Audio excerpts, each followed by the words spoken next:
بسم اللہ الرحمن الرحیم۔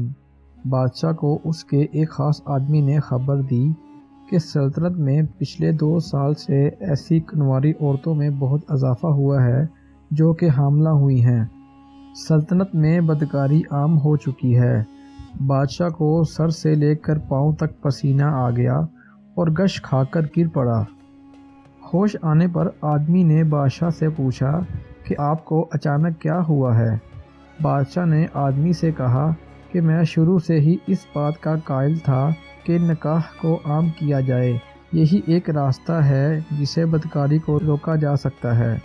میں ہر سال 1000 جوڑے کا نکاح کروا کر مطمئن تھا کہ میری رعایا میں برائی کا خاتمہ ہو چکا ہے، مگر افسوس کہ میں غلط تھا۔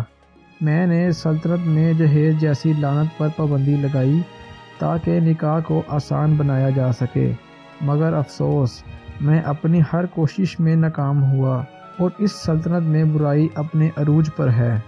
مگر اب میں ان لوگوں کو نہیں چھوڑوں گا جنہوں نے اس ملک میں بدکاری کو عام کر دیا۔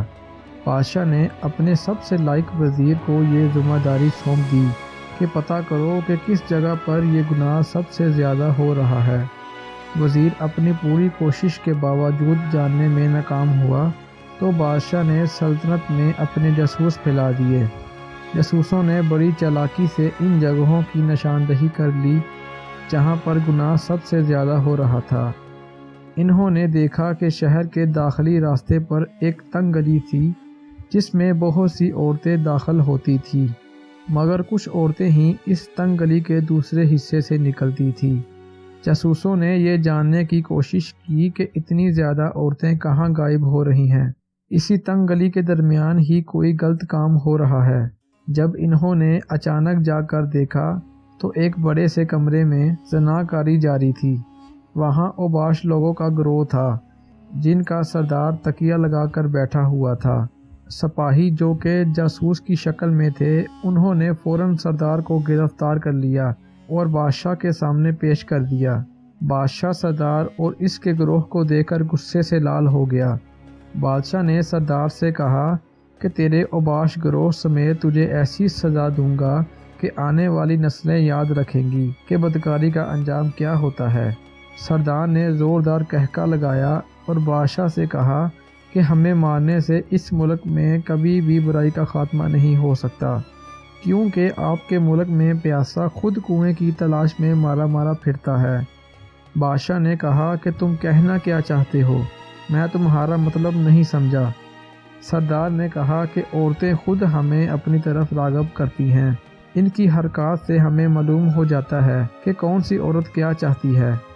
ہم نے گلی کے ساتھ ایک رہائش گاہ بنائی ہوئی تھی۔ گلی میں گزرتے ہوئے جس عورت کا بھی برائی کرنے کا ارادہ ہوتا ہے تو وہ اپنا پاؤں زور سے زمین پر مارتی تھیں۔ ان کے پاؤں میں بندھی پائل کی آواز سے ہمیں اشارہ مل جاتا تھا اور ہم اس عورت کو اٹھا کر اپنی رہائش گاہ پر لے جاتے۔ اس گلی سے عزت دار اور شریف عورت بھی گزرتی تھی جن کو ہم کبھی تنگ نہیں کیا کرتے تھے۔ اس شہر کی ہر وہ عورت جس کے پیروں میں پائل ہے وہ ہمارے پاس آ چکی ہے۔